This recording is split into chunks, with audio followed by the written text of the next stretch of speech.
Hey friends, we're gonna get started on today's intermediate carpal tunnel and wrist pain series using a pull-up bar. So I'm just gonna hold, if you don't have one of these, try to find a park, try to find something in your house and work up to a minute holding on. I don't care which grip. And once you do, play with also swaying around, and then let's do some shrugs. So I'm just pulling my shoulder blades down my back. And I'm kind of trying to visualize like I'm getting taller, like my head is growing out of my neck like a turtle. Then for a different type of lat engagement, so we just did the pull, now we're going to do the push. In an ideal world, your hands would be facing one another, so fingertips facing one another, and in an ideal world, your back is flat. If this isn't possible, bent knee is totally cool, and you're really just going to double down on that push. We'll hold for 10. You can also play with kind of whenever I've talked about in the energetic component of carpal tunnel. If you drop your head down, see if you feel a difference in your body versus if you gradually find your ears in between your elbows. You might find that everything sort of aligns and lights up. We're then going to swing and do 5 kicks with the push. So again, now I'm taking that energetic awareness. You can kind of maybe visualize it as breath, you could visualize it as light, and I'm bringing it down through my leg. Elbows stay straight.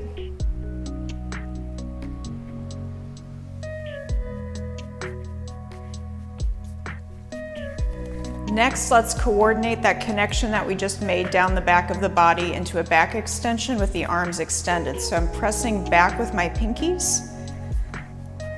Legs are a little wider than hips. I'm going to hip hinge and try to keep all of that aligned as I go. So from the side, I think about this as a dial like in the older style of car seats.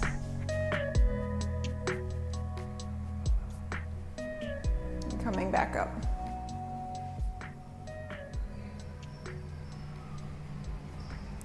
Again, I'm only doing 5. You could totally do more.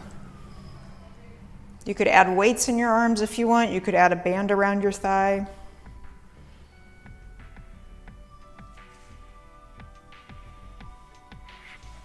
Next, we're working the lateral aspect of the body. We're really going to focus on more so this rib cage area.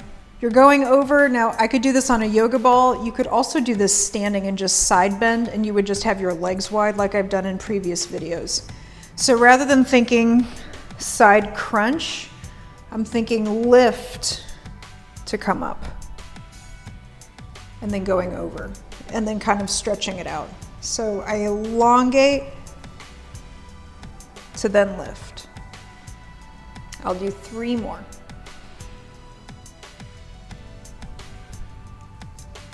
This would be easier if my foot was against the wall because then I could have my leg and my hip give me stability. The image that I give here for people is kind of like those blow-up tire guys, or the things that are in front of a car wash, where I'm elongating to lift. And while I'm here, I'm gonna do 5 little side leg lifts as well. You could always do more. I could have an ankle weight on as well. And then I'll flip and go to the other side.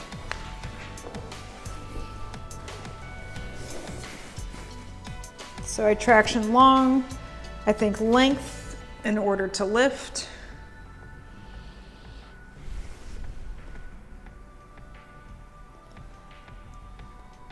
You also want to make sure that the sides of your ribs are pointing to the ceiling, not that you're lifting forward and that it's the back of the ribs.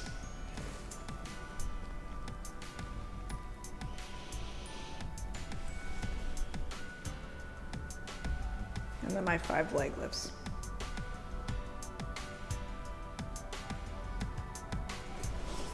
We're going to bring in that band that I brought up in the last episode. So I'm pressing out wide with my shoulders. So I'm thinking broad collarbone. And then I'm going to roll backwards 1 vertebrae at a time. Again, you could do this on a yoga ball. And I'm going to take my arms up overhead. I like these because of the back bend aspect. And then I'm peeling my body up like a sticker on the way up. I'm gonna do that, let's say 4 more times. We'll stick with the 5 theme. broad collarbone. If you don't have those things, you could do this just feet on a wall, rolling all the way back. Take an inhale, rolling all the way up.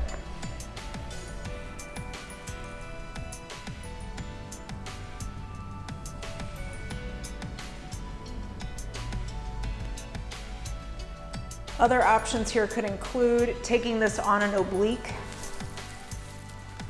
So I could also do a set where I was kind of dropping down to one side and coming up on that one side.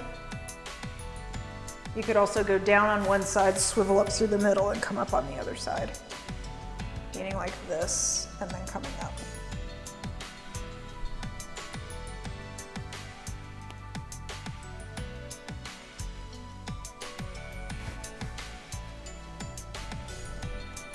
All right, folks, get ready for those triceps to burn. So we're gonna hit every single aspect and every single wrist position that can fire the triceps. I am not gonna do a weight because it ends up adding up to quite a bit.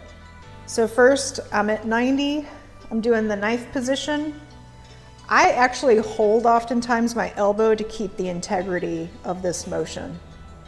We'll do 3 of each. Same position, flipping the palm, and then flipping the palm. Then I take that diagonal in, go back to karate chop, flipping the palm, flipping the palm. Then I go out wide. Note that you don't want to rotate, so it's just, I start at 90, I take it out at an angle, karate chop for 3, palm flips to ceiling for 3, palm flips to 4 for 3. And you can see that, you know, you may not have the range of motion on that end angle for the palm to go backwards towards the floor. So I'm gonna switch into the other side, knife position first.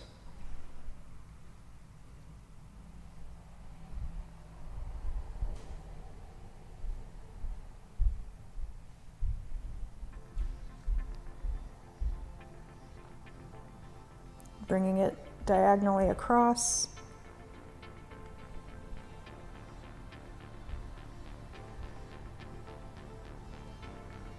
Always acutely aware when I do this how much slower my left side is than my right side.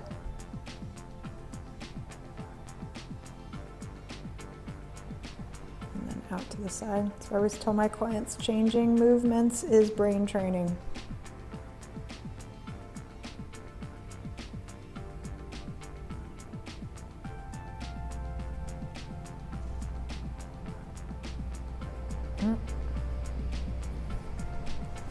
All right, folks, last series, loving my band. We'll go into a plank. Obviously, if you're doing this and your wrists hurt, you may be on elbows. I'm gonna go nice and broad, holding for 10. You have options here to do tricep push-ups. I would also encourage you, this is something I've been playing with, of doing just on all fours. Pressing here, dropping back, do that without the band. Dropping back and then pushing up to strengthen the back of my palms. You could also do a set of 10 when you get there on fingertips. We'll then take that to reverse plank. I'm still going to use my band. Fingers point towards my feet. I'm going to point my toes. Push my butt up. Here too, I could lower and lift my hips. I could bend and straighten my elbows. And then we'll wrap all of this up with a 10 count side plank.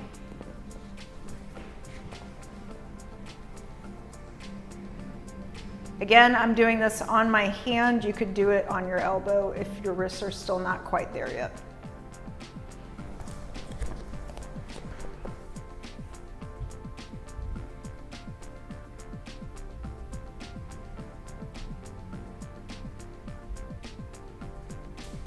Thank you so much for watching this series. If you have found any of this content useful, please subscribe. The next series is all going to be about frozen shoulders, shoulder stability, shoulder strength, and I guarantee you that is not far from the chain of the wrists. Thanks.